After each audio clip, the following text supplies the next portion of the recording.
it's an achievement to get a slot. It's an environment where you can see where you fare up against the rest of the world.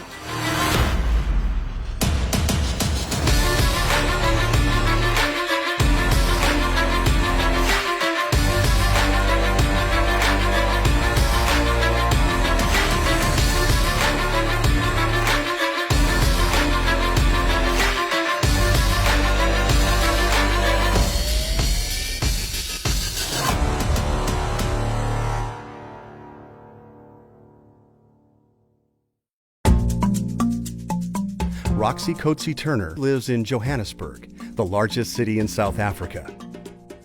To find open roads for her long bike rides, she has to drive 50 kilometers beyond the hustle and bustle to the cradle of humankind. For Roxy, a 30-year-old former national team field hockey player and new mother, that Kona fire burns bright. Johannesburg is 24/7 on the go, busy. We often have to move out of the city centre to be able to ride safe, possibly run longer and in more beautiful scenery. Once I'm there and I'm out in the nature, and it all comes to terms with the fact that this is my lifestyle, it's what I love to do, it's what my body responds so well to. Yeah, I'm a very competitive person. It's been my nature since I was a young kid. I always go out there to give of my best and to compete.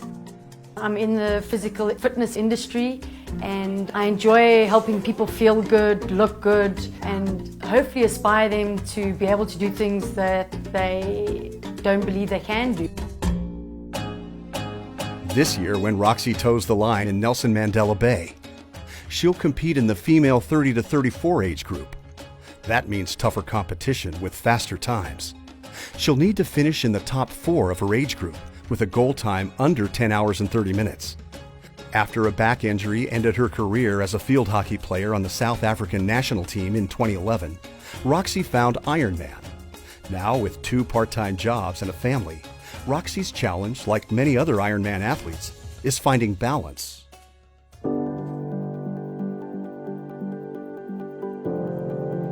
The whole decision to get married was really around the fact that we wanted a family, and you know, the diversity with us already, being 2 women, you know, we wanted a child who had a family name which was the same. So we got married 3 years ago, and then we welcomed Scotty into the world on the 16th of November 2 years ago. With both of our working schedules, being really early in the morning and late in the evening, we've had to do a lot of tag team, a lot of sacrifices, either in our work or in the training that we're both wanting to do. Waking up early and knowing that leaving home, I'm leaving, you know, my wife and my child to have a morning together and enjoy her growth spurts and time together as a family. You know, giving that up was most really one of the most difficult things I've done. It's a catch-22. And there's great comfort and hope to know that as soon as I get home that I've got my family and I can spend that time with them. It becomes a balance which outweighs each other. African beats have drawn IRONMAN athletes to the sun-filled Eastern Cape. It's time to dance on the beaches of Nelson Mandela Bay. Located on the coast, 450 miles from Cape Town, Nelson Mandela Bay is home to the Standard Bank IRONMAN African Championship South Africa. There's no doubt that IRONMAN is an individual sport, but when athletes from many countries descend on a city for race weekend, the community and camaraderie are unmatched. I'm very excited about the race tomorrow. Of course there's some nerves. They've been at bay the last few days and I thought that was a bit strange, but today they've popped up and has reminded me the race is here tomorrow. I know this course, I've done it twice before. The nerves are now because I'm really putting it out there that I'm trying to get a Kona slot. So I placed 3rd 2 years ago, and unfortunately that was 1 slot away from Kona, so I didn't get it. It was a bit of a bittersweet year for me because podium is such an achievement at a sport like this, and not getting the slot kind of put a dampener on that. So hoping this year to go 1 better, if not 2, to secure it.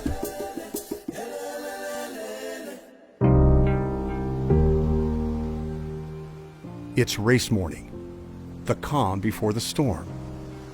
As Ironman veterans and first-timers arrive in the transition area, there's an intense feeling in the air. As soon as you step your foot out the door, you start really understanding that it's game on. I try not get myself thinking about what's to come, because then I'll just get myself in an absolute knot. So I just take the morning as it comes. It starts feeling, so surreal in there. And athletes started walking down on the beach. Drums were going, busy singing African songs, and the vibe was just absolutely insane.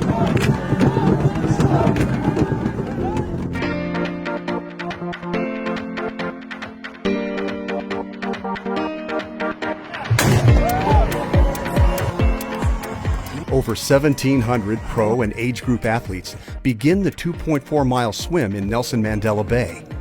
The one-loop swim course takes athletes from Hobby Beach, past Humewood Beach, all the way to Kings Beach, and return back to shore on Hobby Beach, where they exit the swim.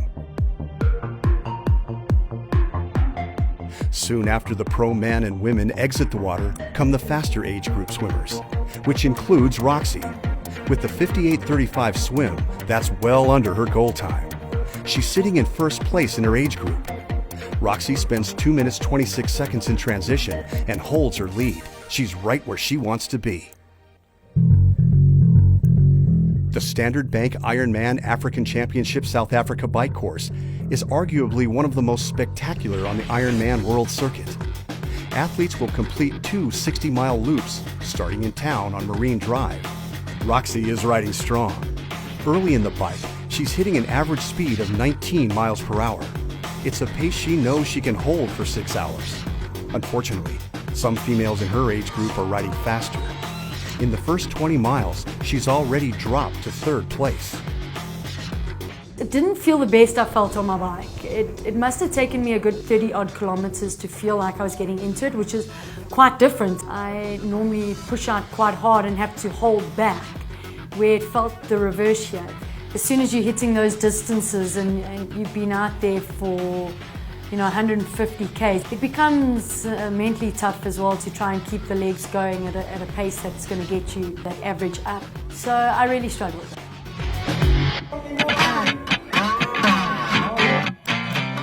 Roxy completes the bike leg in 6:12:59. Although her ride was slower than her previous race in 2016, she set herself up for a faster run. Roxy is currently in 10th position and wastes no time in transition. Her quick change takes only 2 minutes 43 seconds. Now all Roxy needs to do is find her legs. Run records are made to be broken on the flat and fast Coastal Marathon run course. Athletes will run 4 6-mile loops past thick crowds of support along Marine Drive. Roxy is ticking off the early miles of the run, and she's rolling. She's already jumped up 2 positions and now running in 8th place. First 21 Ks, I felt pretty good and happy with what I was running. I feel strong. I hit a sub 5 for the first 6, and no matter what race it is, it's kind of how I roll.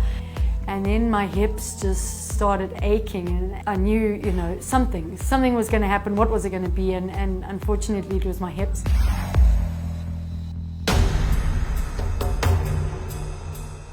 Roxy is pushing through the pain.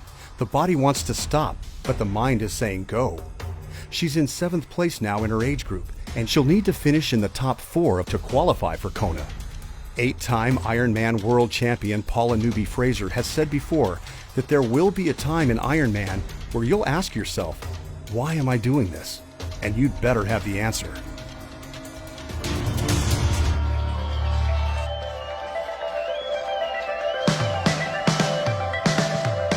As Roxy appears out of the darkness, she's moving fast. She's crawled her way back to 6th place and knows that every second counts. As she enters the finish line chute, a training journey that began 9 months ago is about to come to an end. Roxy has arrived.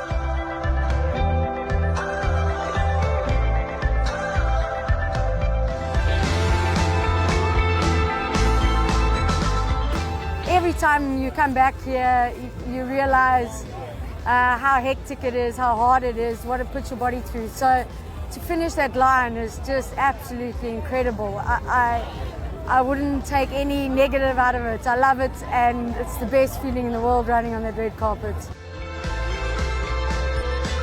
With 4 Kona slots available in her age group, she'll have to wait until tomorrow's roll-down meeting to know if she'll be racing in Kona next year. There's still hope.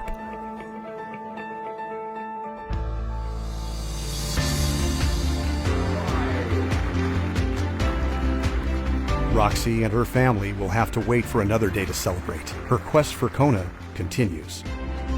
In future episodes, follow this season's Quest for Kona athletes as they attempt to qualify for the 2018 IRONMAN World Championship. Follow us on our Facebook Watch channel IRONMAN Now for full race week coverage.